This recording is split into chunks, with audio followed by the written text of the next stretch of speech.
할렐루야. 여러분 반갑습니다. 오늘 또 우리 요한계시록 19장의 말씀을 통해서 또 진리의 말씀을 우리가 나누고자 합니다. 자, 오늘 어린 양의 혼인잔치와 백마탄 그리스도의 심판, 계시록 19장의 말씀을 우리가 함께 나누겠습니다. 자, 우리 계시록 19장에는 이제 음녀 바벨론을 심판하심에 대한 그런 선포와 그리고 어린 양의 혼인잔치가 준비되었음을 선포하는 내용들이 나오면서 이제 그리스도께서 재림하셔서 그리스도를 대적하는 그 악한 세력들을 심판하시는 그런 장면이 나오는 구절들이 나오고 있습니다. 자, 그래서 우리가 먼저는 음녀 바벨론을 심판하심과 어린 양의 혼인잔치에 대한 그런 얘기들을 좀 먼저 우리가 다루도록 하겠는데요. 자, 하나님의 심판은 언제나 참되고 의로우십니다. 자, 그래서 음녀 바벨론 같은 사악한 세력들을 주님이 심판하심은 주님의 의로우심이다 라고 하는 것입니다. 자, 그래서 하나님께서 참 위대하신 하나님이시다 라고 우리가 말할 수 있는 것은 그 하나님께서 악한 자를 심판하시기 때문이시다 라고 하는 것이죠. 그래서 그에 대한 말씀도 우리가 좀 나누겠는데요. 자, 계시록 19장 1절에 보면은요. 자, 이 일 후에 내가 들으니 하늘에 허다한 무리의 큰 음성 같은 것이 있어서 할렐루야, 구원과 영광과 능력이 우리 하나님께 있도다. 그의 심판은 참되고 의로우신지라. 음행으로 땅을 더럽게 한 큰 음녀를 심판하사 자기 종들의 피를 그 음녀의 손에 갚으셨도다 하고 그랬습니다. 자, 하늘에 허다한 무리들이 큰 음성으로 하나님의 심판하심을 선포하고 있습니다. 자, 하나님이 심판하심에 대해서 또한 선포하는 것이 굉장히 중요한 의미가 있고요. 그것이 하나님께 영광을 돌리는 것이다 라고 하는 것입니다. 자, 다시 말하면 음녀를 심판하시고 악한 자를 심판하시는 것은 바로 하나님의 의로우심이다. 그리고 하나님의 영광이 나타나는 것이다. 그것을 선포하는 것은, 찬양하는 것은 또한 중요한 의미가 있다는 것이죠. 자, 그래서 음녀가 이 땅에서 음행으로 인해서 땅을 더럽히고 하나님의 종들에 대한 그 피를 흘린 죄가 여기서 선언되고 있는 것입니다. 세 가지, 음녀는 음행을 했다. 그리고 땅을 더럽혔다. 민족들을 더럽히고 또 악한 영향을 주었다. 그리고 하나님의 종들의 피를 흘렸다. 라고 하는 이 세 가지의 죄가 있게 되는 것입니다. 자, 그래서 하나님이 음녀 바벨론을 심판하시는 것은 진실로 참되고 의로우신 것이다. 라고 하는 것을 여기서 선포하고 있는 것이죠. 자, 그래서 하나님의 구원에 대한 찬양이 큰 음성으로 이제 올려질 때에 그 향이 연기가 되어서 올라가는데 여기 보니까 세세토록 올라가더라 이렇게 말씀이 나오고 있습니다. 계시록 8장 4절에 보면요. 향에 연기가 올라간다 그랬습니다.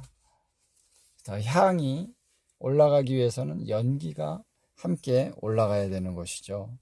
그래서 향에 불을 피워야, 그 불이 붙어야 이제 향이 연기가 돼서 올라갑니다. 자, 그래서 하나님께서 음녀를 심판하신 이 심판에 대해서 그 연기가 세세토록 올라간다라고 하는 것입니다. 그래서 하나님께서 이 음녀 바벨론이 심판을 받는 것에 대해서 얼마나 중요한 의미를 갖느냐라고 하는 것이죠. 그래서 하나님께 지속적인 향이 올라간다라고 하는 것입니다. 그래서 하나님의 심판은 또한 이러한 제사의 의미가 있습니다. 그래서 하나님의 그 제사를 할 때 그 제물을 태우기도 하고 또 향을 태우기도 합니다. 태워서 그 향이 올라갈 때 그것이 하나님 앞에 상달되어지고 그럴 때 하나님의 영광이 나타나게 된다라고 하는 것입니다. 자, 아까도 말했지만은 음녀는 음행으로 인해서 땅을 더럽히고 하나님의 종들의 피를 흘린 죄가 있는데요. 자, 이러한 죄가 심판을 받았을 때 그것을 찬양할 때 그 향이 세세토록 올라가게 된다라고 하는 것이죠. 그래서 우리의 찬양이 어떤 다른 영역도 있겠지만 가장 사악한 이 바벨론의 세력을 하나님이 심판하셨다라고 하는 그 찬양이 강력하게 그 향이 하나님께 세세토록 올라가게 된다라고 하는 것입니다. 자, 그래서 예배라고 하는 것은요, 하나님의 행하심을 우리가 찬양하는 것이 포함이 되는 것이죠. 그래서 하나님의 그 행하심을 높여드릴 때 하나님께서는 영광을 받으시고 그 하나님이 영광을 받으실 때 이 영적인 분위기는 최고조에 이르게 된다라고 하는 것입니다. 자, 그럴 때에 하나님은 당신의 놀라운 역사를 또 나타내게 되시는 것입니다. 그것이 영적인 원리인 것이죠. 자, 그래서 우리가 하나님의 구원을 찬양하는 것은 영적인 분위기를 바꾸고 하나님의 영광이 나타나게 하는 하나의 열쇠가 되는 것이다 라고 하는 것을 다시 한번 우리가 엿볼 수가 있는 것입니다. 자, 그래서 하나님의 종들의 영원한 부르심은 무엇이냐? 그것은 바로 하나님을 찬양하는 것이다. 우리 에베소서 1장에도 나오잖아요. 우리를 하나님이 예정하신 것은 뭐냐? 그 이유가 뭐냐면은 하나님의 은혜의 영광을 찬미하게 하려는 것이라. 이렇게 말씀하고 있습니다. 자, 그래서 우리가 하나님의 부르심을 받아서 하나님의 종으로서 영원히 우리가 하나님께 행할 바로 우리의 데스티니는 바로 하나님을 찬양하고 하나님을 경배하고 하나님을 섬기는 것이다 라고 하는 것이죠. 그래서 계시록에 보면요, 1장 5절 6절 또 5장 9절 10절에 보면은 우리를 그분의 피로 사서 우리를 구원하사, 그 다음이 중요합니다. 구원하신 것은 뭐냐면은 우리로 나라와 제사장들이 되게 하시는 것이다 라고 하는 것이죠. 자, 나라라고 하는 것은 킹덤이 된다는 것이죠. 이건 단수입니다. 그러니까 우리가 함께 하나님의 통치에 우리가 동참하게 됩니다. 우리 믿는 자들이, 구원받은 자들이 함께 연합돼서 하나의 킹덤이 되는 것이죠. 할렐루야. 좀 더 구체적으로 말한다면 이 킹덤에서 통치하는 것에 어떠한 관여하게 된다라고 하는 것이죠. 그러나 거기서 끝나는 게 아니라 또 제사장들이 된다 이렇게 얘기하고 있습니다.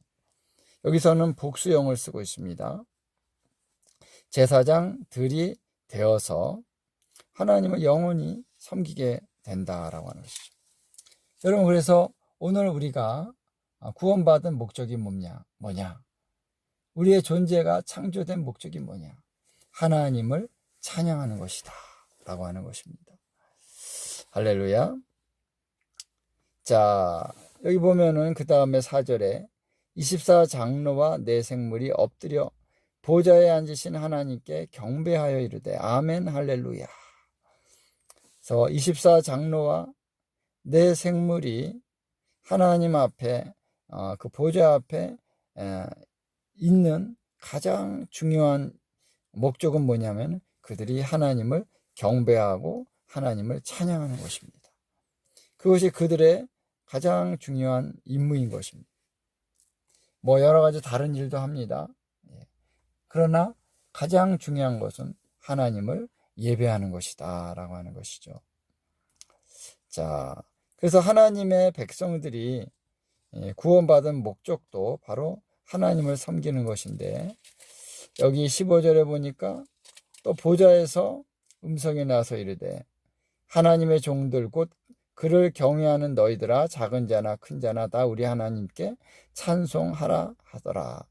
찬송하라 명령을 하고 있습니다. 큰 자나 작은 자나, 우리가 구원받고 나서 하나님 백성들이 그 영광이 다르다 그랬습니다. 해의 영광이 있고 달의 영광이 있고 별의 영광이 있다.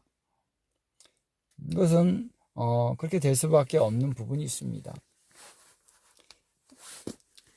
하나님께서 하나님을 향한 그 거룩한 형상을 본받는 일에 더 자기를 드리고, 그래서 하나님께서 그를 더 축복하고 더 큰 은혜를 받은 자들은 해의 영광으로 나타나게 되는 것이죠.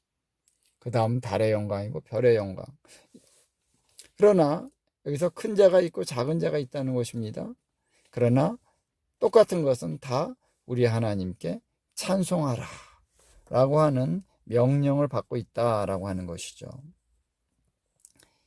자, 그래서 하나님의 종들이 찬양을 하는 것은 악한 자를 위한 심판을 위해서도 반드시 있어야 될 그러한 조건이라고 할 수 있는 것은, 여기서 하나님을 찬양하라고 하는 그러한 말을 듣고 또 그들이 계속 하나님을 찬양하면서 이 찬양이 하나님 앞에 충만하게 드려지는 그 분량이 채워지는 것이 필요하다는 것입니다. 찬양을 하는 것에 분량이 있다. 그리고 나서 이 찬양이 이 하늘의 보좌에서 가득 채워졌을 때 그 다음 어떤 일이 일어납니까? 이제 11절부터 나오는 이제 여호와의 크고 두려운 날, 그리스도께서 재림하셔서 이 악한 자들을 심판하게 되신다라고 하는 것이죠. 그러니까 이러한 하나님의 심판이 일어나기 전에 보좌 앞에서 하나님을 찬양하는 일이 충만하게 일어나게 된다라고 하는 것이죠. 우리가 계시록을 쭉 봤습니다만 이 일이 계속적으로 같은 패턴으로 이루어지고 있는 것을 제가 여러 번 여러분들에게 말씀을 나눴습니다. 하나님의 크고 놀라운 역사가 나타나기 위해서는 그의 보다 큰 영광이 나타나야 되는데, 그전에는 항상 하늘에서 하나님을 경배하고 찬양하는 일이 있게 되고, 땅에서 기도하는 자들의 기도가 함께 거룩한 향과 합하여져서 하나님께 상달되는 일이 있다라고 하는 것입니다. 자, 그래서 여기에 보면은 하나님의 종들은 곧 그를 경외하는 너희들아 그랬죠. 하나님을 경외하는 자들이 곧 하나님의 종이 되는 것입니다. 그분을 경외함에 훈련이 되어 있지 않는다면 그 사람은 하나님의 종이 될 수가 없는 것이죠. 그래서 하나님의 종들을 하나님이 찾으실 때에 가장 중요한 것은 바로 하나님을 경외하는 것이다 라고 하는 것입니다. 이 경외함 안에서 우리가 경배가 나오는 것이죠. 그래서 경외한다고 하는 것은 하나님을 존귀하게 여긴다는 것입니다. 그래서 하나님이 거룩하신 분이라고 하는 것을 높여드릴 수 있고, 그 마음 가운데 가득하게 하나님은 위대하시다, 하나님은 참으로 존귀하시다 라고 하는 것을 인정할 수 있는 자들이 하나님을 경외하는 자들이죠. 자, 그래서 그 하나님의 존귀하심과 그 하나님의 거룩하심을 드러내서 표현하는 것, 그것이 하나님께 영광을 돌리는 것입니다. 그것이 하나님을 찬양하는 것입니다. 그래서 경외하는 자들에게, 하나님을 경외하는 자들에게 너희는 하나님을 찬양하라 이렇게 말을 하고 있다는 것이죠. 자, 그래서 이러한 찬양과 경배가 충만하게 됨으로써 이제 그 다음 단계에 하나님의 심판의 역사가 있게 되는 것이죠. 할렐루야. 예. 자, 그래서 그러한 하나님의 역사가 있기 전에 이제 또 다른 차원에서의 선포가 있게 되는데, 바로 어린 양의 혼인잔치가 준비되었음을 선포하고 있는 그런 내용이 나오고 있습니다. 자, 여기도 보면은 허다한 무리의 음성과 같고, 또 많은 물소리와도 같고, 큰 우레소리와도 같은 이 소리로 선포하는 내용이 나오고 있습니다. 자, 그 내용은 이렇게 많은 허다한 무리들, 많은 물소리, 또 큰 우레소리와 같은 그 소리가 어마어마하게 크고, 또 기쁨이 충만하고 뭔가 강력한 울림이 있는 그런 사운드가 울려 퍼지는 것이죠. 그래서 이 사운드가 울려 퍼진다고 하는 것은 이 선포의 내용이 너무나도 중요하고 놀랍고 또 기쁨 가득한 그러한 내용이다라고 하는 것입니다. 자, 그래서 그 내용은 뭐냐? 할렐루야, 우리 주 하나님 곧 전능하신 이가 통치하시도다. 그래서 하나님께서 통치하신다는 거죠. 우리가 즐거워하고 크게 기뻐하며 그에게 영광을 돌리세. 어린 양의 혼인기약이 이르렀고 그의 아내가 자신을 준비하였으므로 그에게 빛나고 깨끗한 세마포 옷을 입도록 허락하셨으니 이 세마포 옷은 성도들의 옳은 행실이로다 그랬습니다. 자, 여기 어린 양의 혼인잔치가 이제 준비됐다. 그것은 그의 아내가 자신을 준비하였기 때문이고, 그 아내가 어린 양의 아내가 준비되는 가장 중요한 것은 빛나고 깨끗한 세마포 옷을 입도록 허락이 됐다라고 하는 것입니다. 이 세마포 옷이 이제 완성이 됐고 이제는 입을 때가 됐다라고 하는 것이죠. 자, 이 일이 얼마나 놀라운 일이고 얼마나 기쁜 일이고 얼마나 중요한 일이냐라고 하는 것을 여기서 얘기해주고 있는 것입니다. 자, 어린 양의 혼인잔치가 왜 이렇게 중요하냐? 그것은 하나님에게 있어서 너무나도 크고 중요하고 하나님이 기뻐하시고 갈망하시는 바로 그 일이라는 것입니다. 자, 혼인잔치가 뭡니까? 결혼식이죠. 그럼 누가 그것을 가장 갈망하겠습니까? 바로 신랑 대신 어린 양께서 그 혼인잔치가 오기까지를 얼마나 갈망하셨겠습니까? 우리도 보면요, 신랑과 신부가 같이 이제 결혼식을 할 때 보면요, 신랑은 너무너무 갈망해요. 하루라도 빨리 하고 싶어. 근데 신부는 조금 좀 덜한 것 같아요. 표현을 덜해서 그런가. 신랑은 빨리 서두릅니다. 바로 하루라도 빨리. 근데 신부는 아니야. 아직 준비가 덜 됐어. 이러면서 신랑의 마음을 이렇게 좀 애같하게 하는 경우들이 많이 있는 것을 봅니다. 여러분, 우리 어린 양 대신 예수께서 이 혼인잔치를 베푸는 그날을 얼마나 갈망하시겠습니까? 우리의 갈망과 비교가 안 되겠죠. 그렇다고 그분은 그냥 서두르지는 않습니다. 해야 될 단계들을 다 밟아가시는 것이기 때문에. 그래서 어린 양의 혼인잔치는 하나님 아버지께서 많이 그날을 아신다 그랬어요. 그 날과 시를 아버지께서만 아신다. 그래서 아버지께서 그 날을 이제 아시는 거죠. 때와 시는 아버지께 속해 있는 것이기 때문입니다. 자, 그러나 또한 우리 구원받은 백성들에게도 그날은 너무나도 갈망할 만한 정말 기쁨이 충만한 그런 날이라는 것을 우리가 알게 될 때 우리도 그날을 갈망하게 될 것입니다. 그래서 그만한 어떤 이유가 있기 때문에 이 웅장한 소리가 울려 퍼지게 되는 것이죠. 자, 그날이 왜 중요한가? 그날은 하나님의 킹덤의 통치가 비로소 이 땅에서 시작되고 선포되고 또 그래서 그 역사가 출발하는 그러한 시점이라는 것입니다. 그래서 계시록에서는 이 어린 양의 혼인잔치와 하나님의 킹덤의 통치가 이 땅에서 시작되는 것과 같은 의미를 갖는다는 것을 보여주고 있는 것입니다. 그래서 그 날은, 어린 양의 혼인 잔치가 시작되는 날은 바로 이 땅의 예루살렘에서 그리스도께서 자신의 보좌를 세우는 날이다라는 것입니다. 보좌가 세워지면서 이제 그때부터 본격적인 통치가 시작되는 날이라고 하는 것이죠. 자, 계시록 11장 15절에 우리가 이미 말씀을 나눴습니다만, 이 세상 나라가 주와 그리스도의 나라가 된다라고 하는 것을 선포하고 있습니다. 그것이 7번째 나팔이 부러지고 나서 이제 그것이 선포가 됐죠. 그때부터, 이것이 선포되고 나서부터는 강력한 역사가 이제 이어지게 되는 것이죠.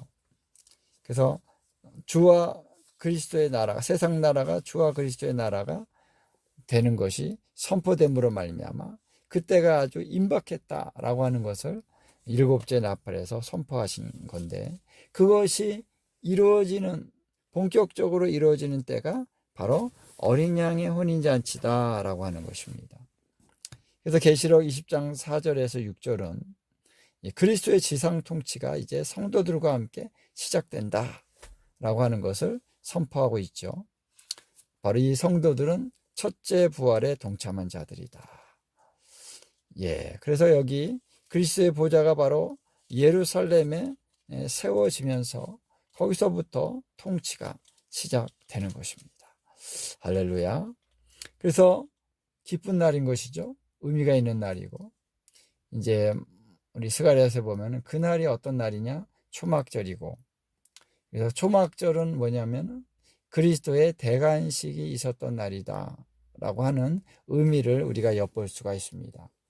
그래서 우리나라도 대한민국 나라가 이제 정부 수립일로부터 이제 세워졌다라고 우리가 말하고 있기 때문에 8월 15일은 이제 광복절일 뿐만 아니라 이 대한민국 국가 건립일입니다. 대한민국이 정확하게 시작된 날이 언제냐? 바로 정부 수립일이다라고 하는 것입니다. 정부 수립이라고 하는 것은 이제 왕국에서는 바로 보좌가 세워진 날입니다. 할렐루야. 통치가 시작되는 날이다라고 하는 것이죠. 그래서 이 왕의 통치는 신랑의 결혼식과 함께 시작이 되는 것이다 라고 하는 것입니다. 자, 그것이 어떤 의미가 있는가를 우리가 좀 살펴봐야 되는데요. 자, 그래서 왕의 통치는 신랑의 결혼식과 이코르입니다. 신부가 준비되어져서 왕과 결혼을 하는 그 날이 또 왕의 통치가 시작되는 날인 것이다 라고 하는 것이죠. 그래서 어린 양의 혼인잔치는 바로 그러한 의미가 있는 것인데요. 자, 이 본문에서 신부가 누구인지 정확하게 언급이 없습니다. 자, 그래서 그 시점에 신부를 어린 양의 아내라고 하는데요. 신부가 준비되었다는 것은 신부가 누구인지를 인식하는 것에 어쩌면 큰 도움이 됩니다. 신부가 준비됐기 때문에 신부가 누구인가 라고 하는 것을 좀 엿볼 수가 있는데요. 여기서 신부가 어떻게 준비되었는가를 이렇게 보면요. 이 신부의 준비의 초점은 신부의 옷이 무엇이고, 그것이 바로 빛나고 깨끗한 세마포 옷이며, 또 그것은 성도들의 옳은 행실, 의로운 행실이라고 언급하고 있다는 것에서 우리가 어떤 힌트를 얻을 수가 있는 것이죠. 신부가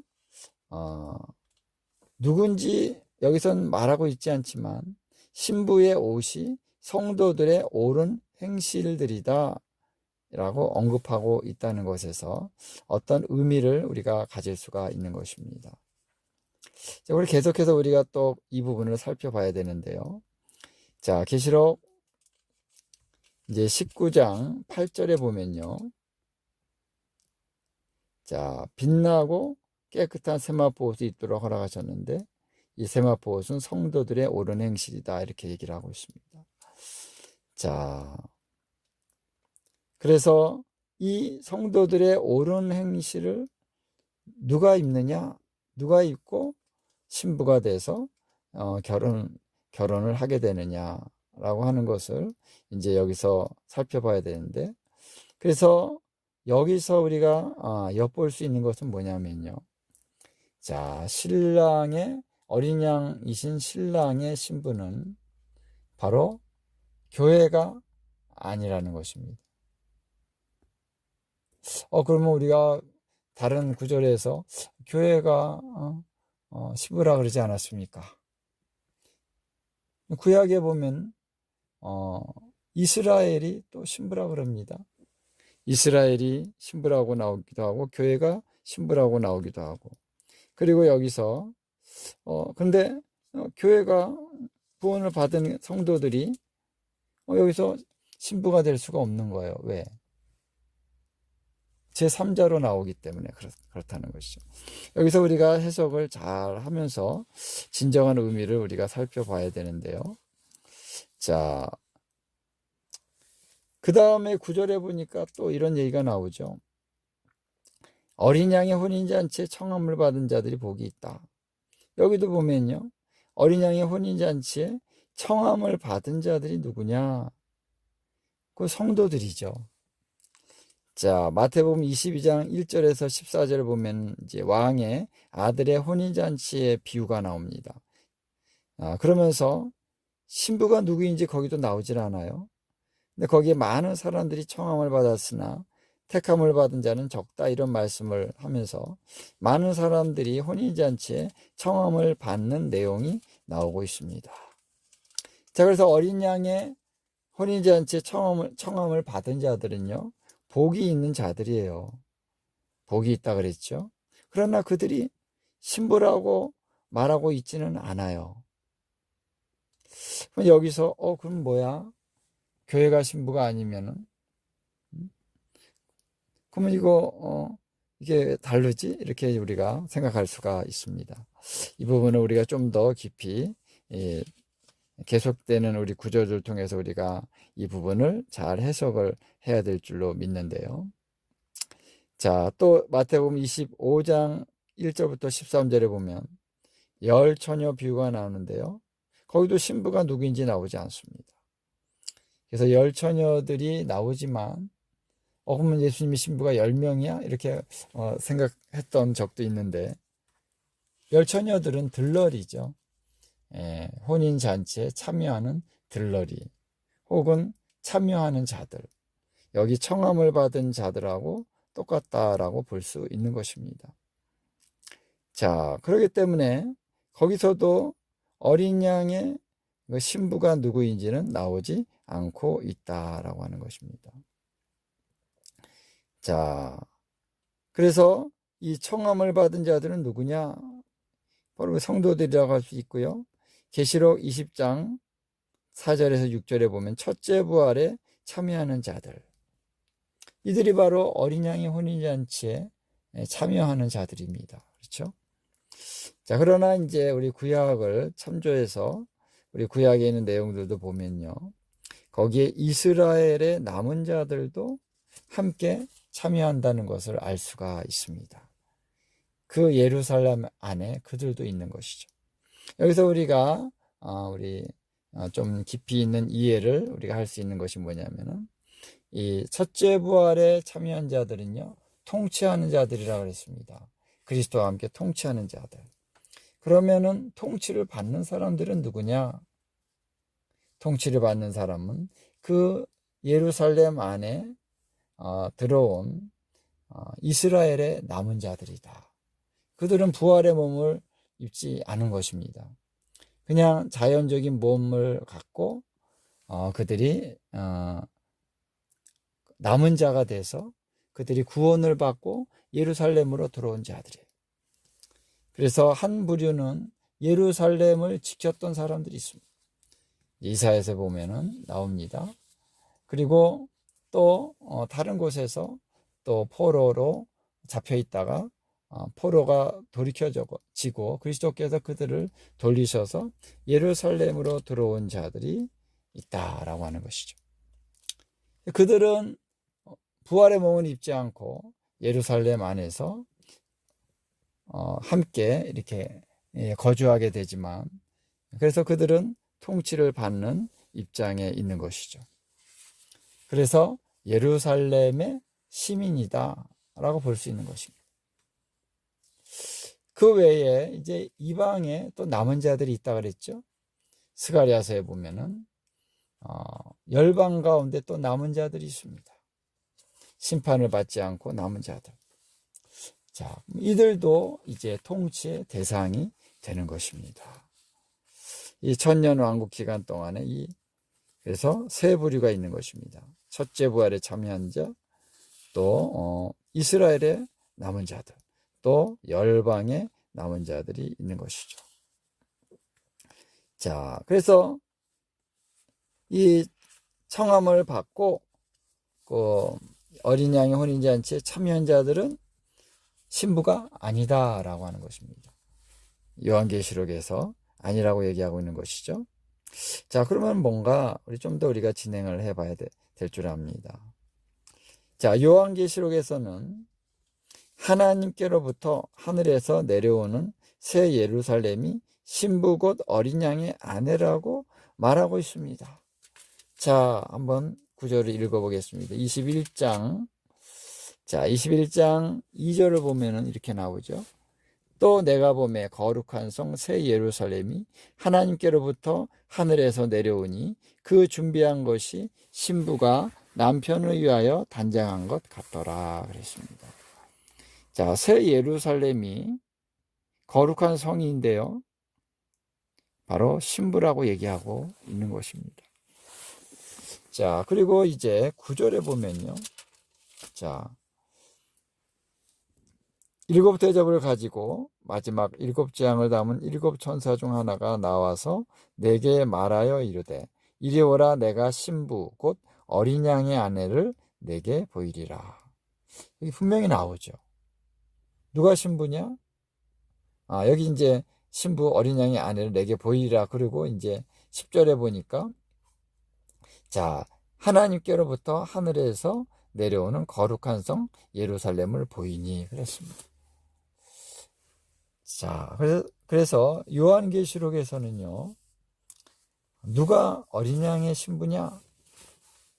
분명하게 얘기해 주고 있습니다. 그것은 거룩한 성 예루살렘, 새 예루살렘이다 이렇게 얘기하고 있어요.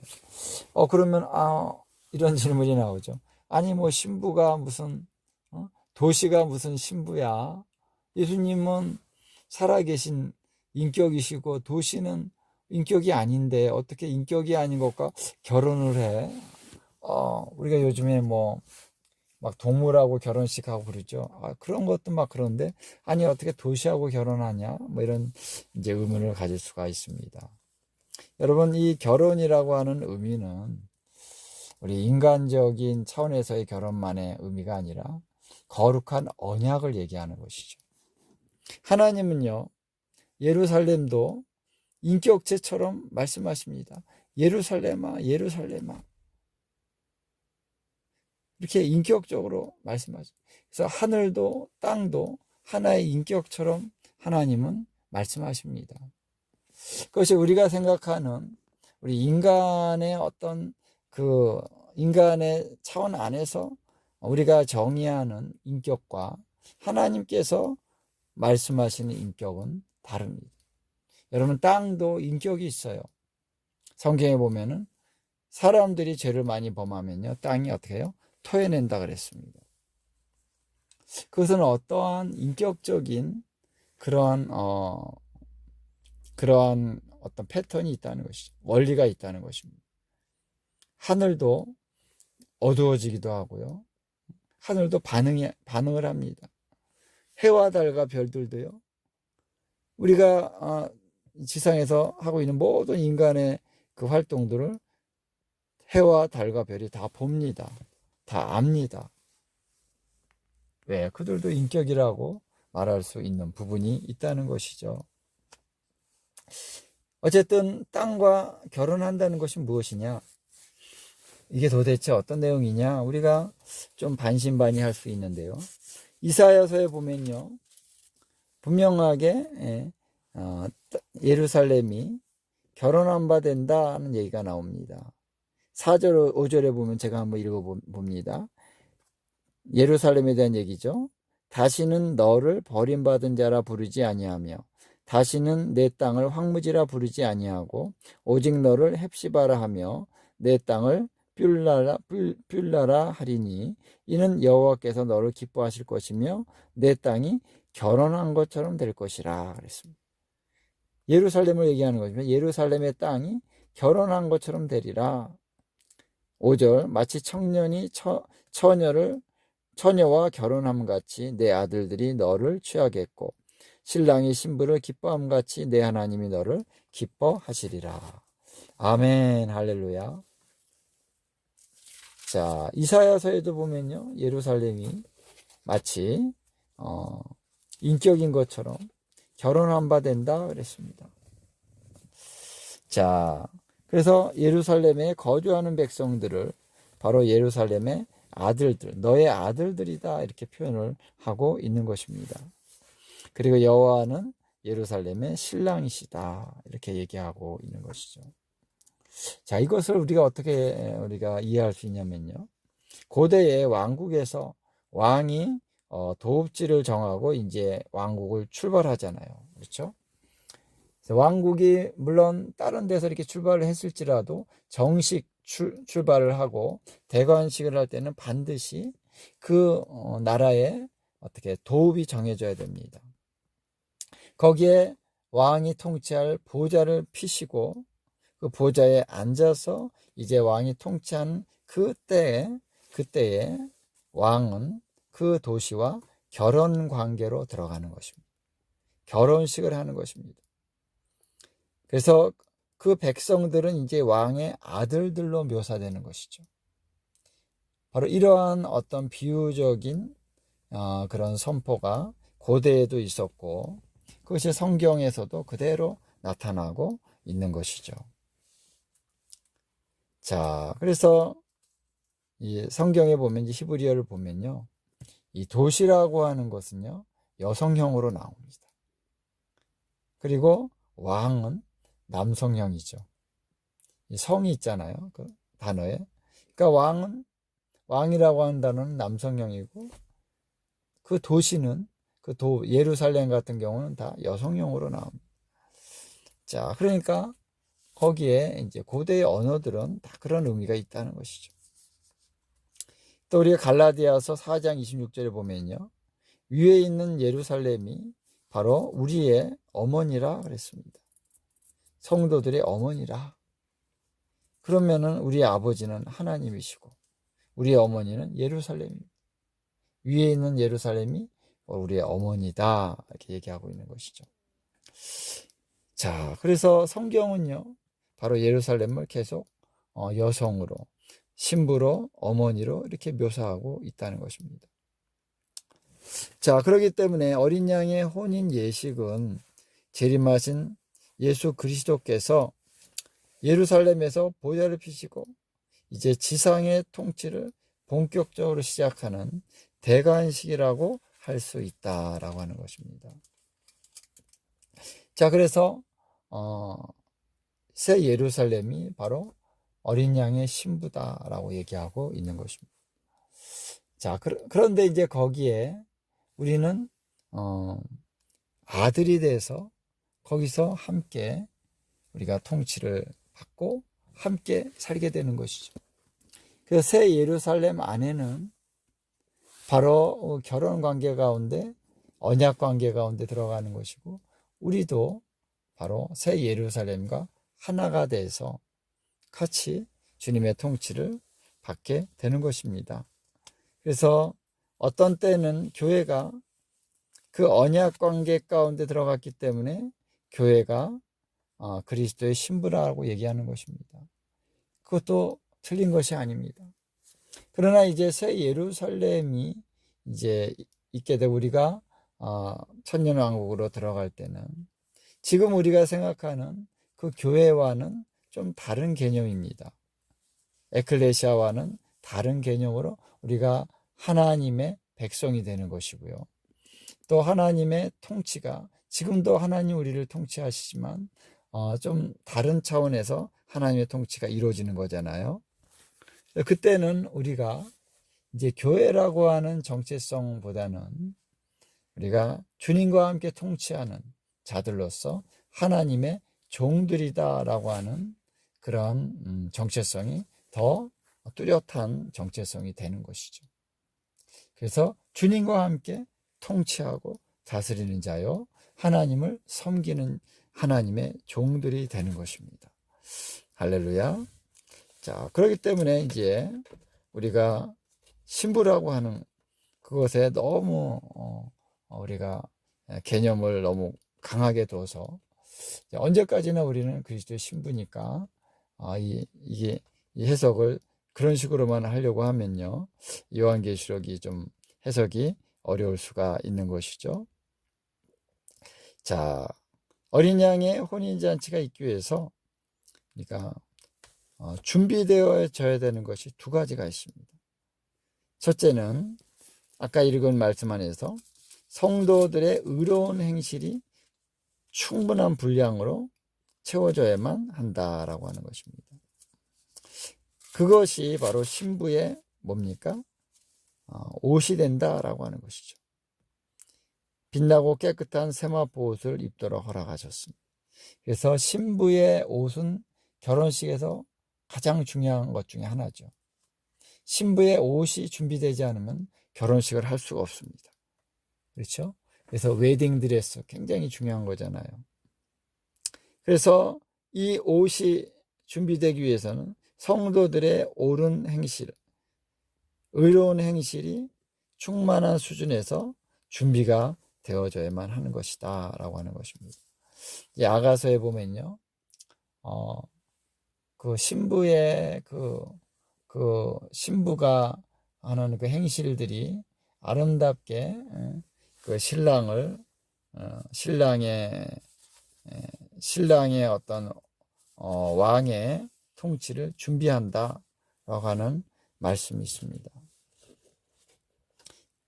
왕의 통치를 준비하기 위한 그 예루살렘의 준비가 된다 하는 그런 구절들이 있는데요. 자, 그래서 우리가 바로 성도들로서 이 세마포 옷을 준비하는 그런 과정 가운데 있는 것이다 하는 것입니다.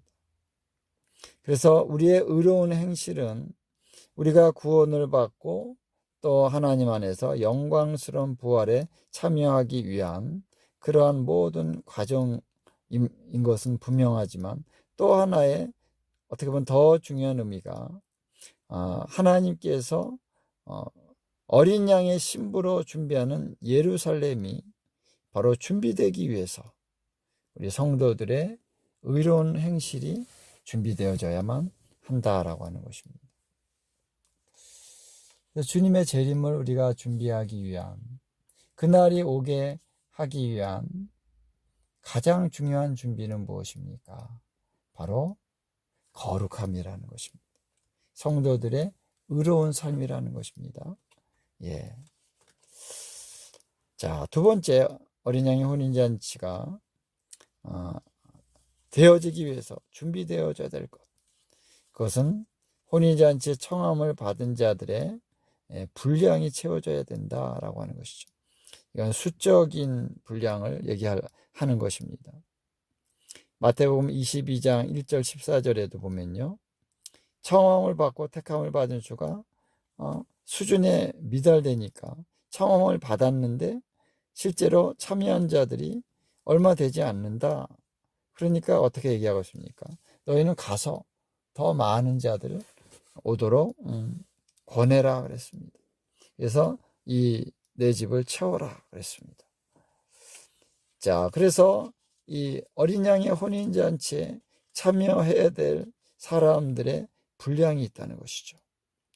그래서 우리가 왕국 복음을 땅끝까지 전파해서 하나님의 백성의 어떤 수적인 차원에서 채워야 한다는 것입니다. 그래서 하나님께서는요, 첫째 부활의 열매로 택하심을 받은 자들을 추수하실 것이다. 그것이 바로 휴거 사건인 것이죠. 그리고 또 이스라엘의 남은 자들이 그리스도께서 재림하실 때 예루살렘으로 돌아오게 되는 이 두 가지가 중요하다는 것입니다.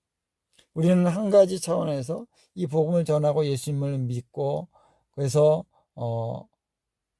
휴거되는 사람들을 위해서 우리가 복음을 전해야 된다. 이 한 가지만을 우리가 생각합니다만 이스라엘의 남은 자들이 또 하나님의 정하신 분량이 있다는 것입니다. 그래서 이스라엘이 회복이 되고 이스라엘 남은 자들이 구원받게 되는 이러한 차원을 위해서 우리가 기도하고 행해야 되는 것도 똑같은 비중이 있다는 것입니다. 중요성이 있다는 것입니다. 그래야만 바로 어린 양의 혼인잔치가 치러질 수가 있는 것이다 라고 하는 것입니다. 굉장히 중요하죠. 그래서 이스라엘의 남은 자들, 그들을 위한 우리가 기도와 사역들이 또 일어나야 될 줄로 믿습니다. 지금 이란이 원하는 것은 뭡니까? 유대인들을 싹 쓸어버리는 것입니다. 이스라엘을 완전히 지도상에서 없애는 것입니다. 그래서 하나님께서 심판하시는 것이 그들을 그냥 둘 수가 없는 것이죠. 그래서 지금 전쟁이 아주 치열하게 일어나는데요. 많은 이란 군대들이 막 죽어나가고 시설들이 폭파되는데도 항복을 하지 않습니다. 지금 그래서 전쟁이 2주를 넘어서는 그런 국면에 들어가고 있습니다. 자, 이렇게 반유대주의가 전 세계 가운데 강하게 일어나고 있습니다. 왜 이것이 일어납니까? 그것은 바로 사탄이 이스라엘을 죽이려고 하는 것이죠. 그게 계시록 12장에서 우리가 나눴던 주제입니다. 그래서 이스라엘을 전멸시키려고 하는 것입니다. 자, 그렇기 때문에 이스라엘이 지켜지기 위해서 하나님께서는 역사하시는데 바로 하나님의 백성들이 또한 그것의 역할을 해야 된다는 것입니다. 그래서 우리가 이스라엘을 비방하는 이 비방에 대해서 우리가 경계해야 됩니다. 막아서야 됩니다. 반유대주의가 전 세계적으로 넘쳐나도록 우리가 둬서는 안 됩니다. 예, 그러한 움직임들이 이스라엘에 영향을 주거든요. 그래서 이것을 우리가 대적해야 됩니다. 기도로 우리가 제압해야 됩니다.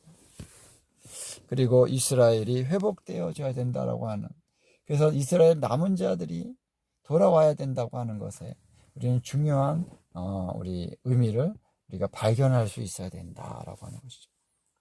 그래서 이 전자 많은 영혼들이 구원받고 부활 생명을 얻어야 된다, 휴거되어져야 된다, 이거에 대한 초점은 우리 많은 우리 교회들에서 뭐 다 중요하게 여기는 것이죠. 그러나 이스라엘이 돌아와야 된다, 남은 자들이 충분한 수가 돌아와야 된다, 이런 거에 대해서는 강조를 거의 하지 않고 있는 것을 우리가 알고 있습니다. 교회가 깨어나야 됩니다. 이것이 우리의 중요한 사명인데 이 사명을 우리가 깨닫지 못하고 있다는 것입니다. 자, 그래서 이렇게 주님께서 어린 양의 혼인 예식을 하게 된다라고 하십니다. 자, 여기에 보면 이제 지나가면서 이런 구절이 있는데요. 자, 이 선포가 너무나도 영광스러우니까 그 선포를 하고 있는 천사 앞에 요한이 엎드려서 경배하려고 합니다. 그때 그 천사가 얘기합니다. 나는 너와 및 예수의 증언을 받은 내 형제들과 같이 된 종이니 삼가 그리하지 말고 오직 하나님께 경배하라. 예수의 증언은 예언의 영이라 하더라 그랬습니다. 자, 이 천사가 왜 이렇게 영광스럽게 느껴지느냐?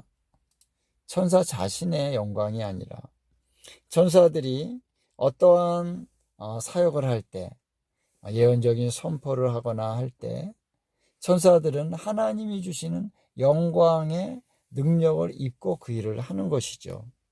그래서 그 사역을 할 때는 하나님의 영광의 빛이 충만해서 어린 양의 혼인잔치에 대한 계시를 전하는 그 영광이 이 천사에게 입혀졌기 때문에 천사는 영광으로 충만한 것입니다. 그랬더니 하나님이라고 착각을 했는지 요한이 거기에 엎드려 경배했습니다. 그랬더니 경배하지 말아라.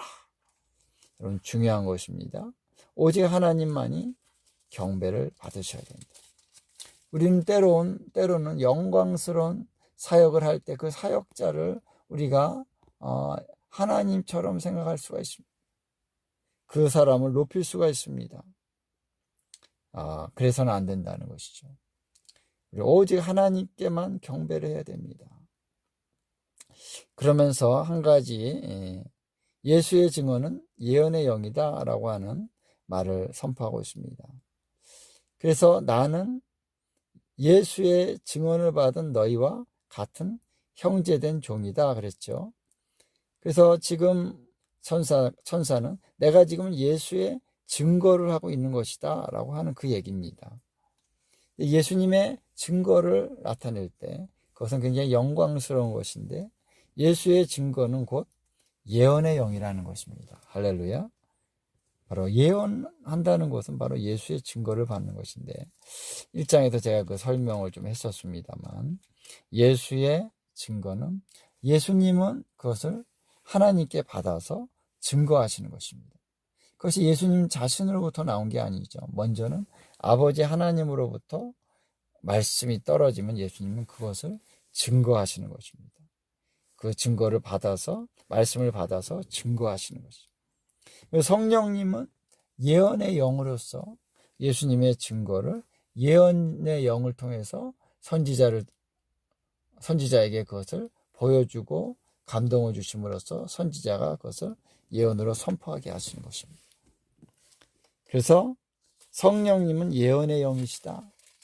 그리고 예언의 영이 선지자에게 임해서 선지자는 예언하는 것이죠. 이런 단계가 있다는 것입니다. 그래서 하나님의 계시가 선포되고 예언적으로 증거되는 것은 굉장히 영광스러운 것이다 라고 하는 것을 알 수가 있는 것입니다. 할렐루야. 예. 자, 그 다음 구절로 우리가 넘어갑니다. 자, 이제 백마탄 그리스도께서 이제 나타나시고 그가 이제 하나님을 대적하는 이 대적들, 민족들을 멸하시는 장면이 이제 나타나고 있습니다. 그래서 계시록 19장 11절부터 쭉 보면 그것이 나오는데요. 자, 먼저 이 두 부분으로 나눌 수가 있어요. 이제 먼저 앞부분과 뒷부분에 있어서 이 앞부분의 내용은 자, 구약에 보면은 에돔과 보스라에서의 그런 심판의 내용입니다. 그래서 예수님께서는요, 재림하여 오셔서 이 땅에 그 발을 내디디시면서부터 땅에 발을 내디시면서부터 엄밀하게는 땅에 이제 발이 내려오지 않을 수도 있는데 왜냐하면 발을 내디디셨다라고 하는 구절은 스가랴서 14장에 보면요, 감람산에 발을 딱 디디신다 그랬어요.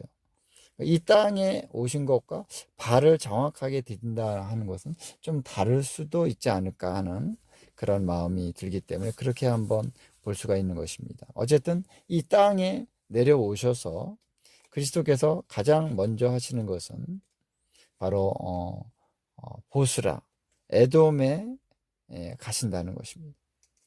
그래서 성경을 보면은 그리스도께서 이 땅에 오셔서 이제 이방의 나라들을 이렇게 터치하시면서 가신다라고 하는 내용이 있는데요. 그래서 우리 성경을 보면요, 예수님께서 어느 쪽으로 오시냐면 그 에돔 쪽으로 오신다는 거죠. 에돔 저 밑에 보면은 이제 또 아라비아 지역이 있죠. 아라비아 지역.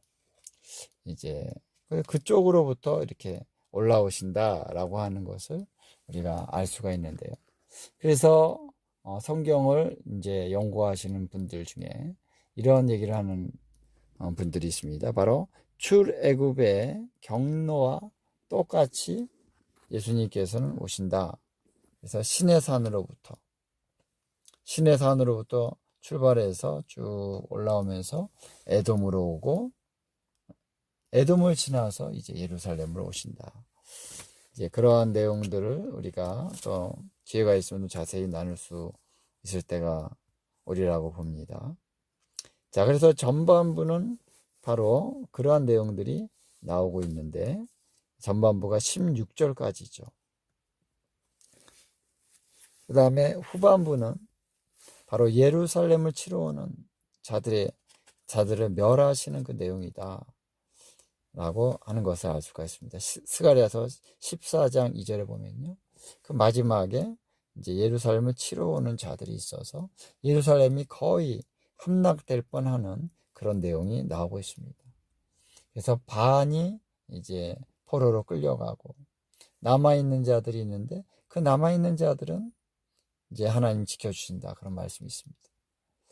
그래서 거의 함락되려고 하는 그 찰나에 예수님이 감람산에 오셔서 그 발을 딱 디디시는 거죠.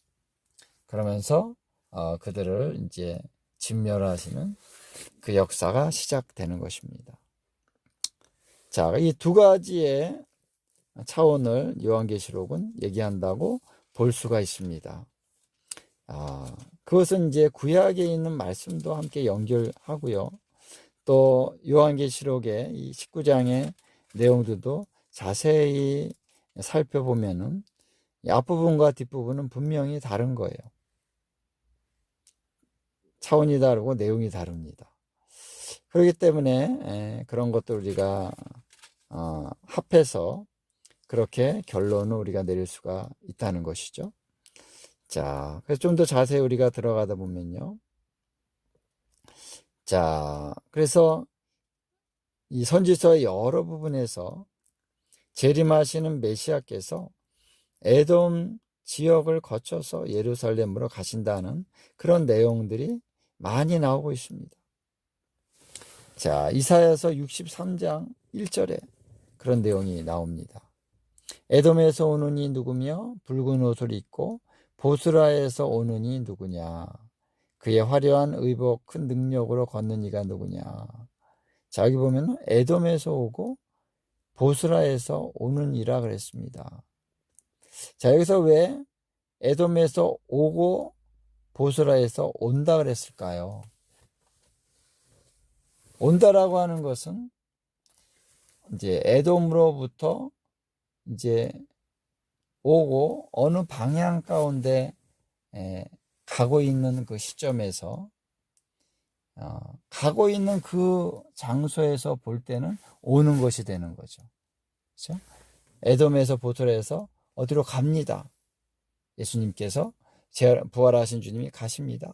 근데 도착하는 그 지점에서 볼 때 그것은 오는 것이 되는 것이죠.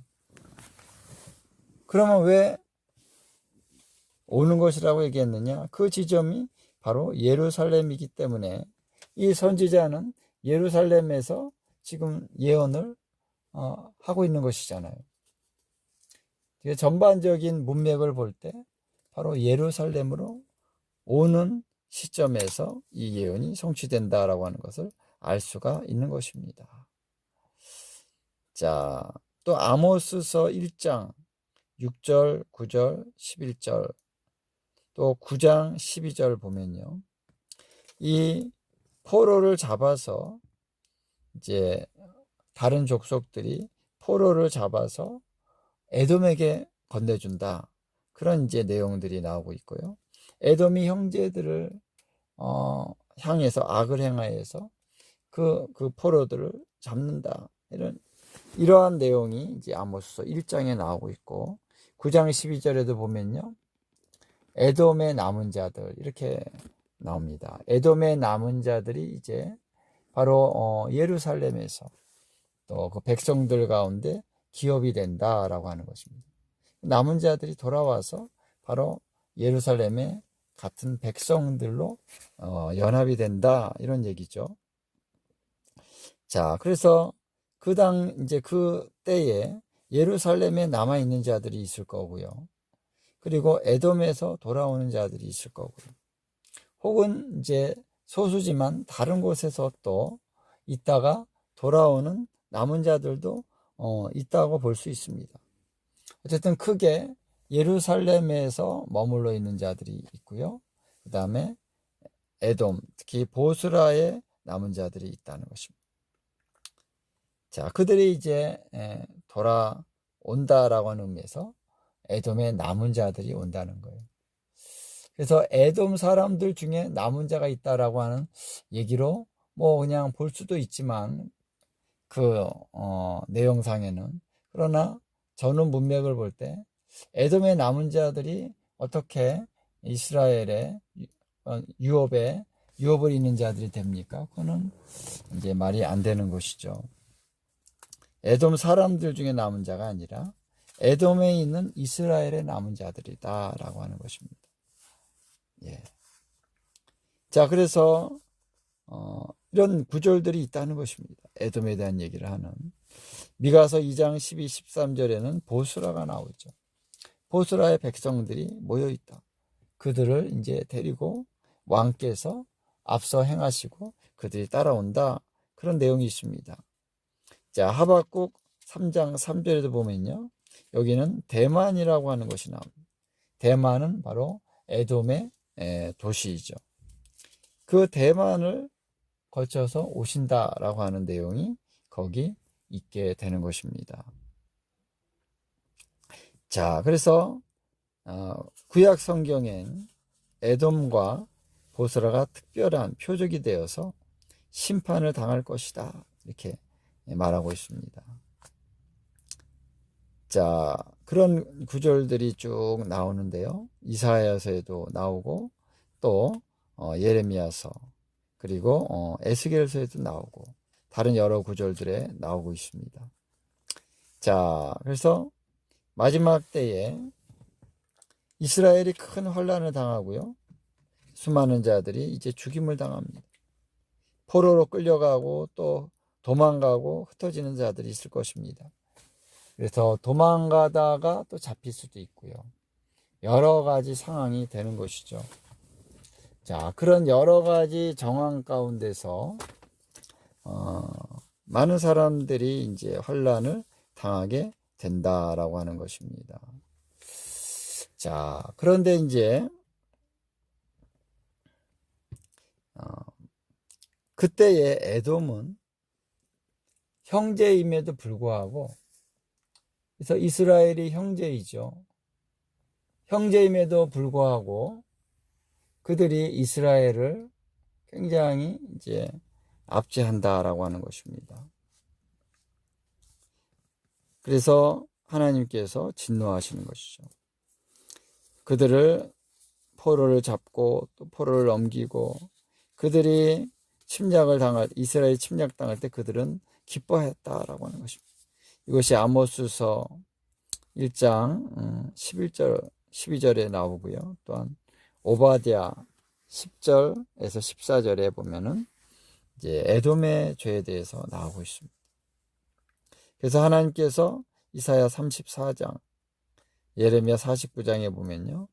에돔에 대한 심판을 아주 가혹하게 행하시는 것을 볼 수가 있습니다. 그래서 에돔의 죄는 바로 형제 이스라엘을 향해서 증오심을 가지고 악을 행했다는 것이죠.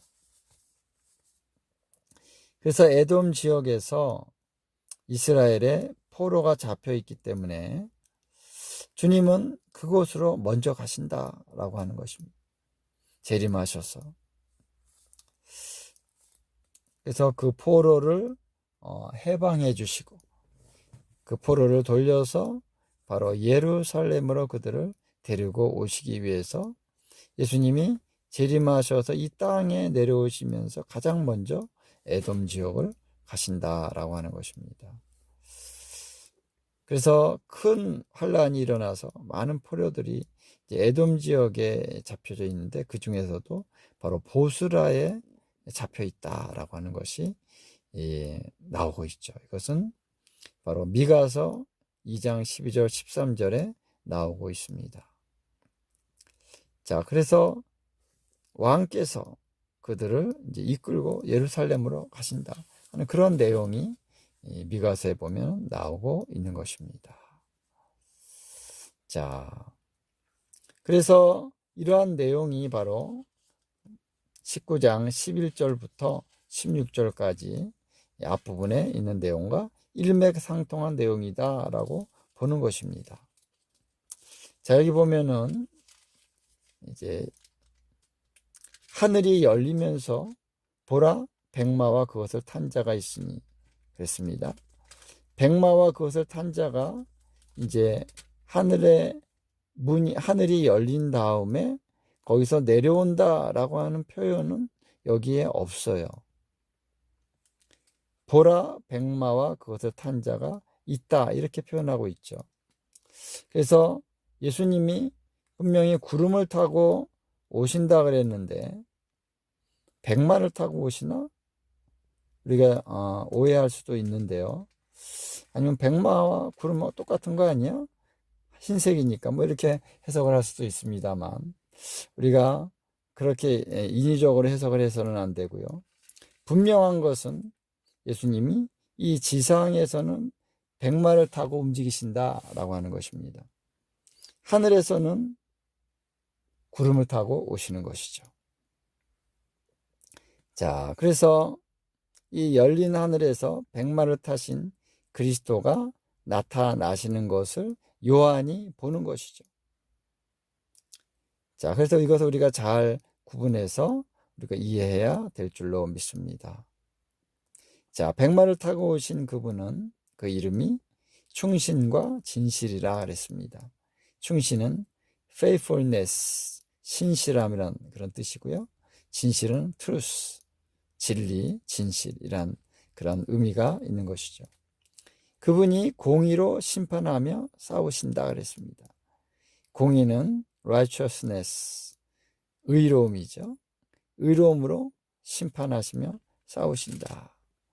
그래서 그분은 바로 전쟁을 하고 싸우실지라도 의로움으로 싸우시는 것입니다. 공의로 싸우시는 것입니다. 인간적인 그런 혈기가 아니라는 것이죠. 자, 그분의 눈은 불꽃 같다 그랬습니다. 이 불꽃이라는 말이 이제 요한계시록의 1장 14절, 2장 18절에 이제 사용되고 있는데요. 자, 이 불꽃 같다라고 하는 것은 뭐냐면요. 사람의 깊은 내면까지도 꿰뚫어 보신다라고 하는 의미가 담겨 있는 것입니다. 그래서 불꽃 같은 눈앞에서 내 속에 있는 것까지도 감출 수가 없어요.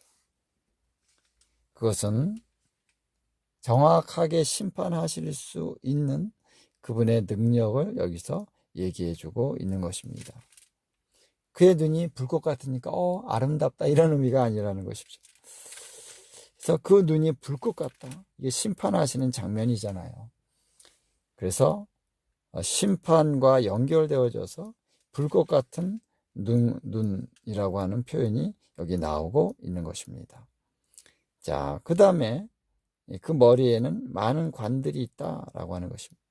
많은 관이라고 하는 할 때 이 관은 디아데마라고 하는 단어인데요. 계시록에서 3번 사용됩니다. 그것은 주권자가 쓰는 왕관을 의미합니다. 그래서 통치자, 주권자로서 그분은 권세를 가지고 이제 전쟁을 하시고 심판을 하신다라고 하는 의미가 여기에 담겨 있는 것이죠. 그 다음에 그분의 머리에는 또 이름 쓴 것이 하나 있다. 하나의 이름이 쓰여져 있는데 그 이름은 자기만 안다. 자기밖에 아는 자가 없다. 그랬습니다. 자, 그래서 머리라고 하는 의미보다도 이마라고 하는 것이 좀 더 정확할 수 있는데요. 다른 곳에서는 그 이마에 이름을 쓴다라고 하는 내용들이 나오고 있죠. 자, 그래서 하나님의 종들의 이마에도 이름을 새겨주시는데 계시록 3장 12절이나 7장 3절, 또 14장 1절, 22장 4절에 보면요. 그 종들의 이마에 혹은 그 위에 하나님의 이름이 쓰여져 있다라고 하는 것입니다. 근데 예수 그리스도께서도 바로 거기에 자기의 이름이 쓰여 있다라고 하는 것입니다. 하나의 그 이름이 쓰여져 있다. 자기밖에 아는 자가 없다. 그랬습니다. 자, 그래서 그 이름이라고 하는 것이 바로 하나님의 주신 어떠한 권위, 하나님이 가지신 어떤 권위를 얘기하는 것입니다. 자, 그 다음에 그가 피 뿌린 옷을 입었다라고 하는 말씀이 나오고 있죠. 그리고 그 이름은 하나님의 말씀이다 그랬습니다. 자, 이사야서 63장 2절 3절 아까 1절 읽었는데요. 여기에 보면 그리스도께서 악한 자들을 심판하는 가운데 포도주 틀을 밟는 이러한 심판을 했다. 그때 그들의 선혈이 그 옷에 튀어서 붉게 되었다라고 표현을 하고 있는 것입니다. 그래서 붉은 옷을 입었다라고 하는 것은 어떤 심판을 하는 포도주 틀에 그 악한 자들을 밟는 그런 심판을 이미 행하고 올라온 것이다 라고 하는 의미가 있는 것이죠. 그리고 예루살렘으로 간다, 그런 의미가 있는 것입니다. 그래서 여기도 피 뿌린 옷을 입었다라고 하는 것은 바로 이사야서 63장 1절, 2절, 3절 그 내용과 같은 사건을 의미한다라고 볼 수 있는 것이죠. 자, 분명하죠? 예. 그리고 그분의 이름이 말씀이다. 요한복음 1장 1절에도 나오죠. 그는 곧 말씀이라 그랬습니다. 그래서 말씀이라고 하는 건 로고스를 얘기하는 건데요. 로고스라고 하는 것은 모든 것의 근본을 얘기합니다. 그래서 그분은 모든 만물의 근본이기 때문에 모든 악한 자들을 심판하실 자격이 있다라고 하는 것입니다. 모든 것을 확실하게 심판하실 수 있는 자격이 있고 또 능력이 있는 것이죠. 아무나 심판을 할 수 없습니다. 예. 무엇이 죄인지 무엇이 악인지 모르는 사람이 어떻게 심판을 하겠습니까? 근데 그분은 말씀이기 때문에 심판하실 수 있다 라고 하는 것을 여기서 얘기해 주고 있는 것입니다. 자, 그래서 이제 하늘의 군대가 그리스도를 따라가면서 싸운다는 이제 구절이 나옵니다. 그들은 희고 깨끗한 세마포 옷을 입었고 백마를 타고 그를 따르더라.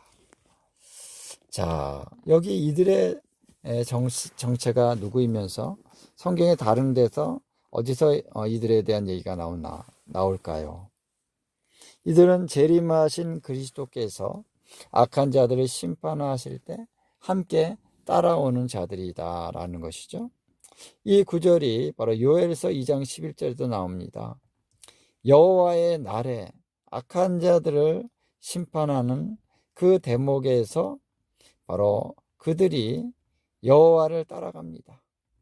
여호와께서는 앞에서 포효하면서 외치고 그들을 따라서 이 여호와의 군대가 따라가는데 이 군대도 가서 이제 어떤 실질적인 심판을 행한다라고 하는 내용이 나오는 것이죠.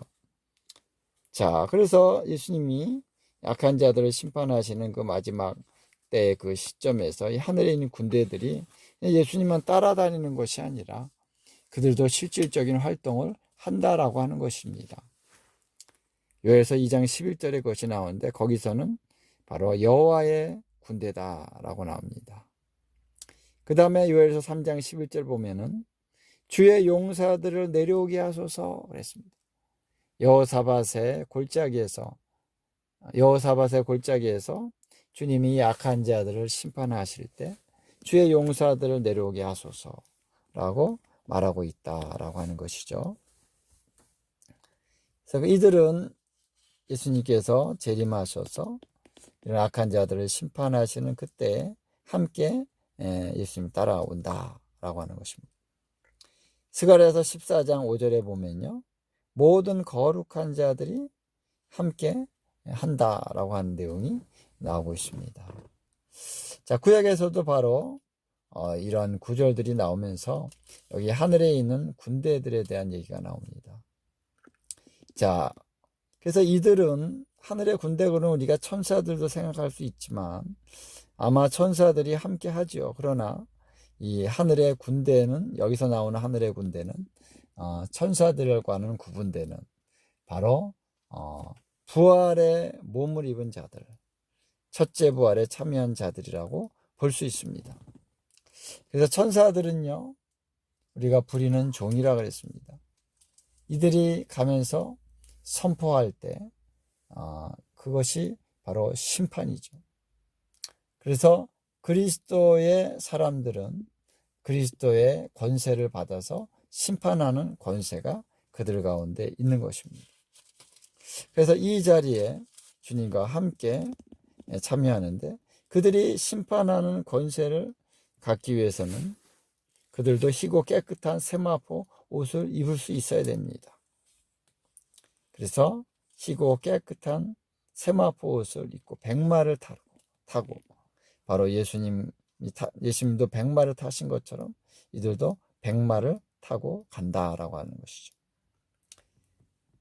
자, 그래서 이 백마를 타고 간다 할 때 이 흰색이라고 하는 것은요, 순결과 거룩이라고 하는 의미가 있죠.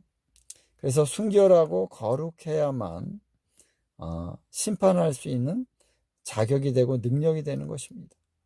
예수님이 심판의 자격과 능력이 있듯이 바로 예수님을 따라가는 자들도 순결과 거룩함으로 준비되어 있지 않으면 이 심판하는 자리에 설 수가 없는 것입니다.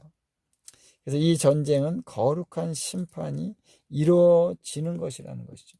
단지 싸우는 것이 아니라 악한 자들을 심판하는 그러한 전쟁의 시간이라는 것을 우리가 알 수가 있는 것입니다.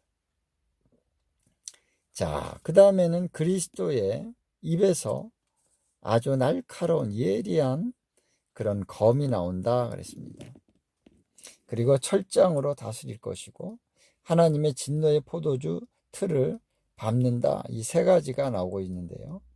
입에서 나오는 예리한 검이라고 하는 것은요, 좌우에 날이 선 검과 같은 하나님의 로고스의 말씀이라고 볼 수 있습니다. 히브리서 4장 12절이죠.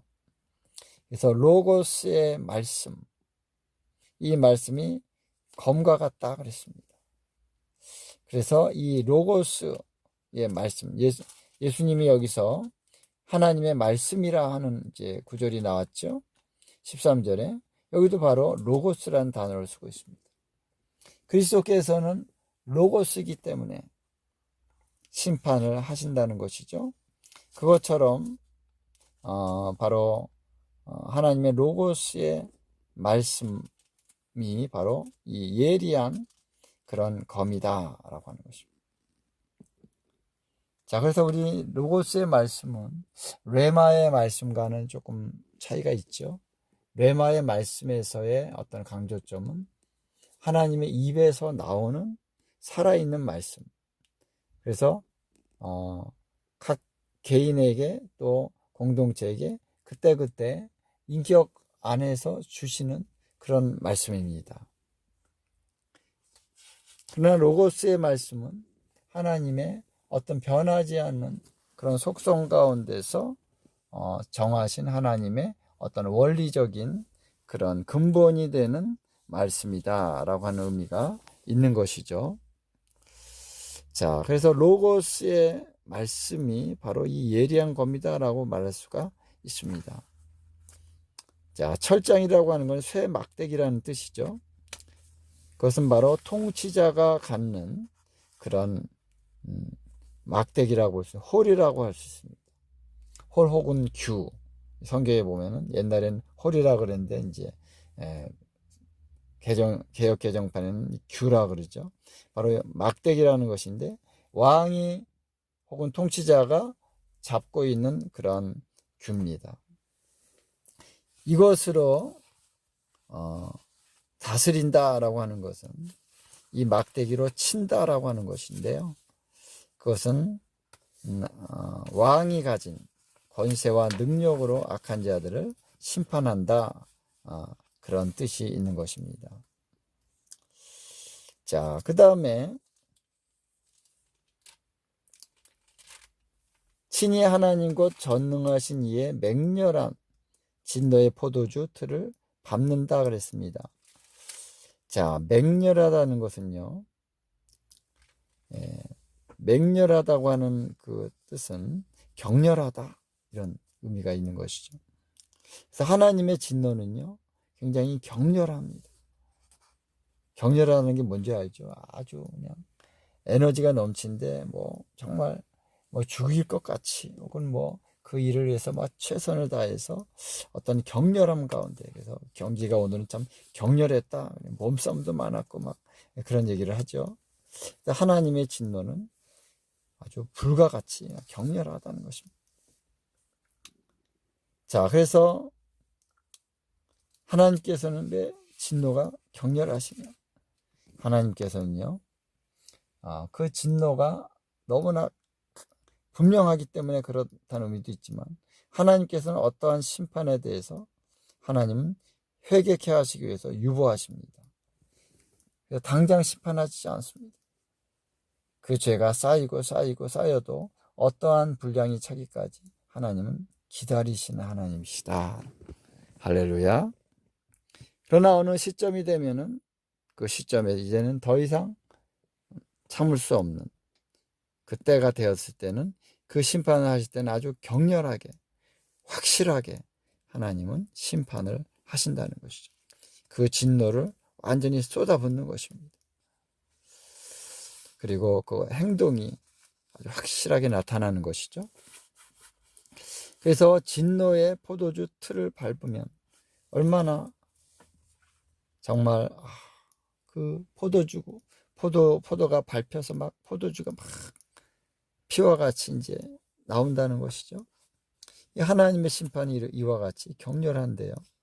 이 진노의 포도주 틀을 밟는다는 얘기가 우리 이사야 63장에 나오고 있습니다. 그래서 다시 말하면 에돔과 보스라에서 행하셨던, 그래서 그 선열이 튀었다는 것이죠.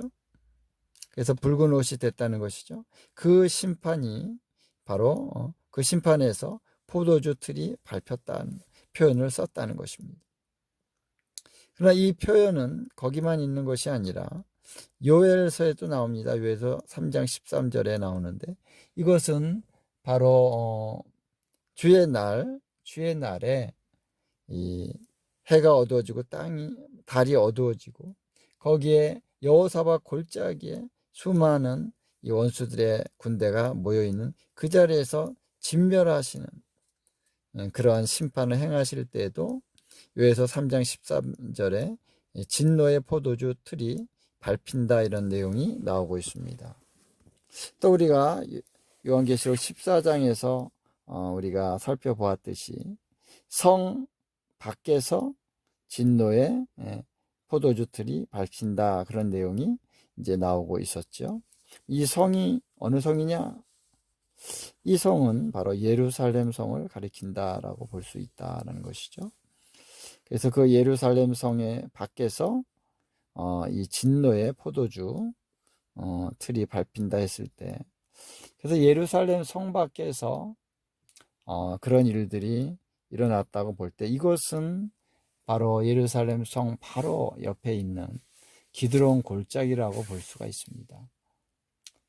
혹은 흰놈의 골짜기 이렇게 연결되어 있죠. 기드론 골짜기 옆에 흰놈의 골짜기가 같이 이제 연결되어 있습니다.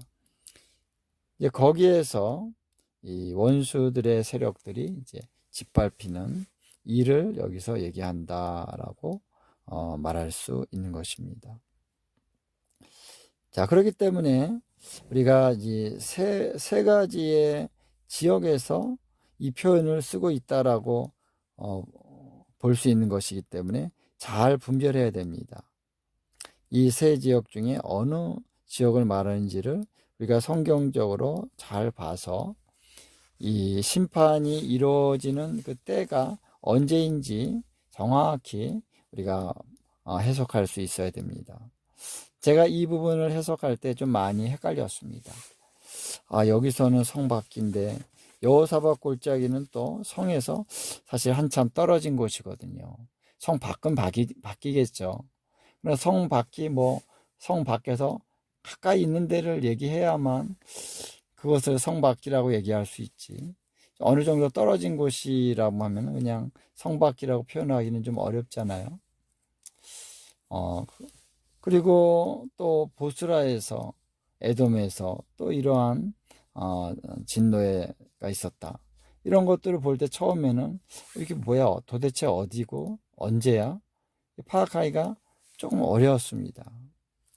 자, 근데 성경 전체를 보면서 한 가지 한 가지를 이제 자세히 살펴볼 때 전체적으로 이 세 지역에서의 이런 포도주 틀에 밟는 그러한 심판이 있었다라고 파악해 볼 수 있다라고 하는 것이죠. 자, 이해되시죠? 예. 자, 또 그의 옷과 다리에 만왕의 왕이시여 만주의 주라고 하는 것이 쓰여졌다라고 하는 것입니다. 자, 이 전쟁은 그분이 온 땅의 왕이시다라고 하는 것을 선포하는 것입니다. 그래서 온 땅의 민족들이 그의 통치 아래 있어야 된다는 것을 전제로 하고 있는 것이죠. 자, 그렇기 때문에 만왕의 왕이요 만주의 주라고 이제 표현을 하고 있는 것입니다. 자, 아까도 우리가 말씀을 나눴습니다만 계시록 11장 15절에 보면은 이 세상 나라가 주와 그리스도의 나라가 되리라. 이것이 예수님이 재림하신 목적입니다.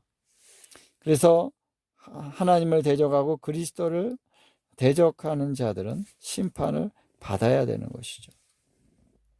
그런 의미에서 만왕의 왕이요 만주의 주라라고 쓰여 있다라고 하는 것입니다. 그래서 그 옷에 그 이름이 쓰였다는 것은 하나의 선포를 얘기하는 것입니다. 다리에 그 이름이 쓰여졌다는 것은 그 다리로 짓밟는다는 거죠. 무력을 시행한다라고 하는 것입니다. 여러분, 심판이라고 하는 것은 단순히 선포만 된다고 다 되는 게 아니죠. 하나님의 나라를 선포하는 거로 끝나면은 무의미한 것입니다. 실력을 행사해야 되는 것이죠. 그래야지 진짜 왕국인 것입니다. 대적하는 자들은 이 무력을 사용해서 진압을 하는 것이 킹덤입니다. 할렐루야. 그래서 그러한 의미에서 옷과 다리에 만왕의 왕이여 만주의 주라고 하는 그 글이 적혀 있다라고 하는 거죠. 그 이름이 적혀 있다라고 하는 것입니다. 자, 그 다음에 예루살렘에 이제 쳐들어온 그런 예루살렘을 침략하는 자들에 대한 심판의 얘기가 이제 크게 두 번째 단락에 나오고 있는데요. 자, 이 본문은 결국 짐승과 거짓 선지자가 최종적으로 심판을 받는다. 그래서 유황불못에 던져진다라고 하는 그것을 아주 핵심적으로 강조하고 있습니다. 왜냐하면 그 다음에 20장으로 들어가서 이제 이어지는 내용에 어떤 내용이 나오냐면요. 사탄이라고 하는 그 예뱀이요 마귀요 사탄이라고 하는 그 용이 이제 붙잡혀서 1000년 동안 결박돼서 무적행에 갇혀집니다. 그래서 하나님을 대적한 이 세 존재들이 다 심판을 받는 것이죠. 그러한 맥락에 있기 때문에, 그래서 이 왕국이 1000년의 통치의 왕국이 시작되려면 이 세 존재들이 다 심판을 받아야 되는 것입니다. 그래서 이 짐승과 거짓 선지자는 최종적인 심판을 받은 것이고요.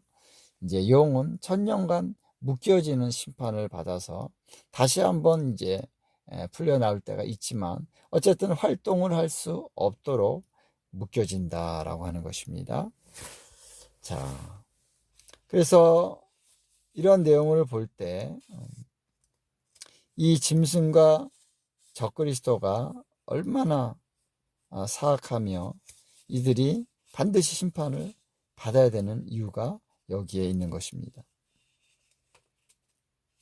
그리고 짐승을 따라왔던 모든 족속들과 모든 사람들도 전멸을 당하게 되는 심판을 받게 되는 것이다 라고 하는 것이죠. 자, 그들이 어디에 줄을 섰느냐, 이게 중요한 것입니다. 그들이 누구를 따르느냐, 그러면은 바로 그들이 따른 자, 그들의 대장이 심판을 받으면 그를 따라온 자도 다 심판을 받는 것입니다. 자, 여기서 우리가 좀 깊이 구약의 말씀들로 우리가 들어가 보면요. 자, 적그리스도가 성도들을 압제하는 기간, 그 기간이 다니엘서 7장 25절에 보면요. 한때, 두때, 반때라고 나와요. 그리고 성도들의 권세가 깨지는 기간도 똑같이 다니엘서 12장 7절에 보면 한때, 두때, 반때로 나옵니다. 이 두 기간은 같다는 것이에요. 그래서 다니엘서 7장 25절에 보면요. 적그리스도에게 성도가 붙임받은 기간이 바로 한때, 두때, 반때인데요. 이 기간이 끝나면 바로 심판이 적그리스도에게 내려지고 그가 권세를 뺏기고 완전히 멸망한다. 이렇게 이어지는 구절에서 나오고 있습니다. 그리고 나서 이제 성도들과 함께하는 하나님의 나라의 통치가 이제 시작이 된다. 이렇게 7장의 말씀이 이어지고 있습니다. 자, 그래서 그 적그리스도가 이제 성도들을 압제하는 기간이 끝나는 시점과 적그리스도가 멸망하는 그 시점은 정확히 같다는 것입니다. 같은 날에 이 일이 일어난다 라고 하는 것이고 하나님의 통치가 또 같은 날에 시작이 된다. 이렇게 구약은 얘기하고 있다고 볼 수 있는 것입니다. 자, 그리고 이제 성도들의 권세가 다 깨진다고 얘기하고 있는 거죠. 스가랴서 14장에 보면요. 예루살렘이 완전히 점령될 위기에 처하는 사건이 나오고 있습니다. 14장 2절에 보면요. 그래서 반이 정말 다 포로로 잡혀가고 반이 남아있는데 그들이 물론 지켜지지만 이제 반이나 쫓겨갔으면 시간 문제인 거죠. 부녀들이 욕을 당하고 가옥이 점령되고 불타고 뭐 이러한 차원 가운데서 예수님이 짜잔 나타나시는 거죠. 그래서 당신의 백성들을 구원하십니다. 할렐루야. 그러나 바로 이때 바로 성도들의 권세가 다 깨진다는 것입니다. 그래서 더 이상은 이제 지탱할 수 없는 시점이 될 때 예수님이 오셔서 이 적그리스도를 완전히 멸망 가운데 심판하신다라고 하는 것이죠. 그리고 그들은 구출을 받는다라고 하는 것입니다. 여기서 성도의 권세가 다 깨지는 시점이 곧 적그리스도가 그들을 압제하는 기간의 끝이고요. 또 적그리스도가 멸망당하는 그런 시점하고 정확히 같다라고 하는 것을 알 수가 있는 것입니다. 자, 따라서 이 이스라엘의 그 권세, 이가 다 깨진 그날 바로 적그리스도가 멸망을 당하는 날이다. 그래서 그 적그리스도의 멸망에 대한 얘기가 바로 이 요한계시록에도 나오고 있는 것이라는 것이죠. 그래서 이 구약에 있는 내용과 이 요한계시록의 내용이 어떻게 연결이 되냐면은 바로 적그리스도가 멸망당한 날, 구약에 있는 그 계시와 신약에 있는 계시가 만나고요. 그래서 이 요한계시록 19장 뒷부분에 있는 이 내용은 뭐냐면 바로 그날 적그리스도가 멸망당한 그날에 치루어진 전쟁이요 하나님의 심판, 바로 그것을 얘기한다라고 하는 것입니다. 그래서 이 사건이 이루어진 것은 요엘서 3장에 나오는 여호사밧 골짜기에서 이루어진 그 사건 바로 같은 것이고, 스가랴서에 나오는 그 사건, 예루살렘을 치러 온 자들에 대한 심판 받는 그 장면, 그것이 다 같은 사건을 얘기하고 있는 것이다 라고 우리가 말할 수 있는 것입니다. 자, 본문의 17절에 이렇게 시작을 하고 있죠. 한 천사가 태양 안에 서서 공중에 나는 모든 새를 향하여 큰 음성으로 외쳐 이르되 와서 하나님의 큰 잔치에 모여서 왕들의 살, 장군들의 살, 그들의 살을, 작은 자나 큰 자나 모든 자의 살을 먹으라, 이렇게 선포를 했습니다.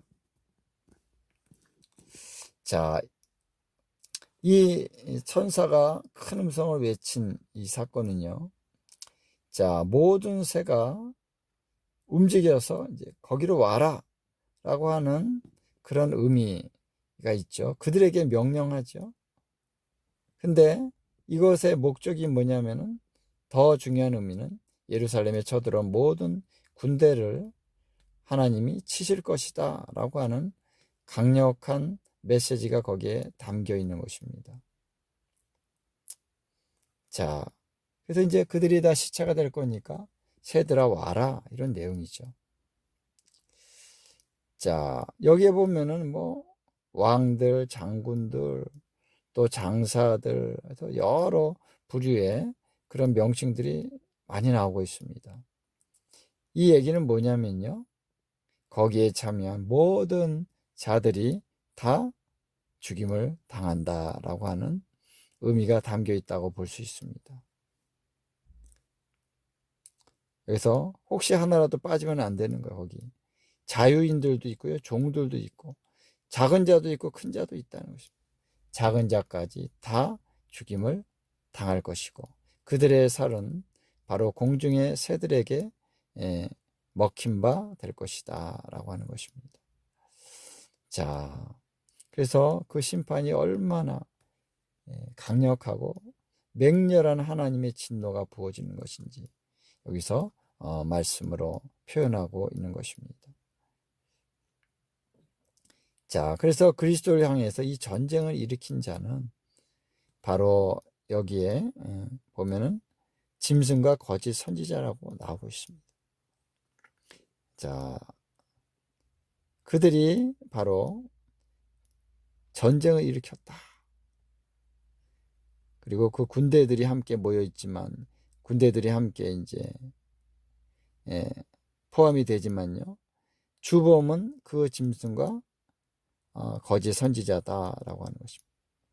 그래서 짐승이 잡히고 그 앞에서 표적을 행하던 거짓 선지자도 함께 잡혔다라고 이제 나오고 있는 것입니다. 자, 이들의 존재들은요, 계시록 13장에 보면은 자세히 나오고 있죠. 그래서 13장에서 이제 우상을 만들고 경배하게 하고 또 사람들을 미혹하던 그 자들이 바로 이 자들이다 라고 여기서 말을 하고 있는 것입니다. 그래서 제가 그런 표현을 그때 했습니다. 자, 짐승이 누구냐? 옛날에 네로 황제다 이런 식으로 얘기하는 사람이 있다는 것입니다.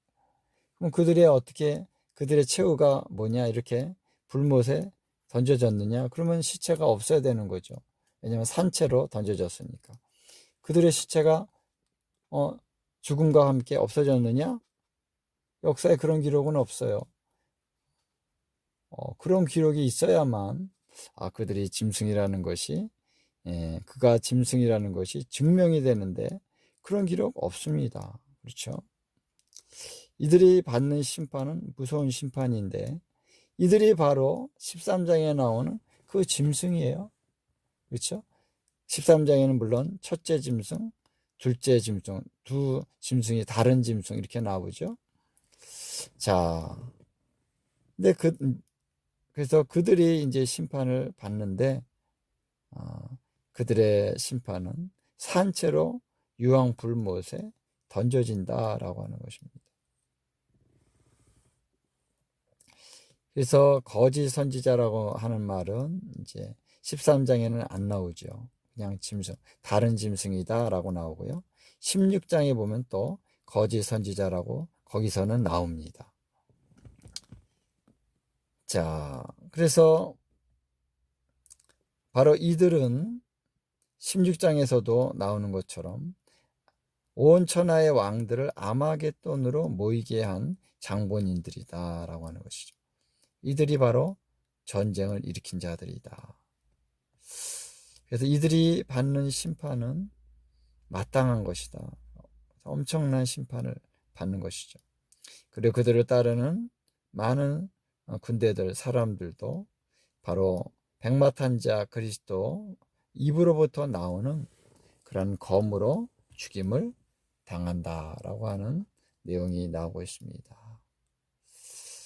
자, 그래서 이 주님의 그 마지막 때에 그 주의 날에 이루어지는 그런 강력한 심판에 대한 내용이 요한계시록 19장에 나오고 있습니다.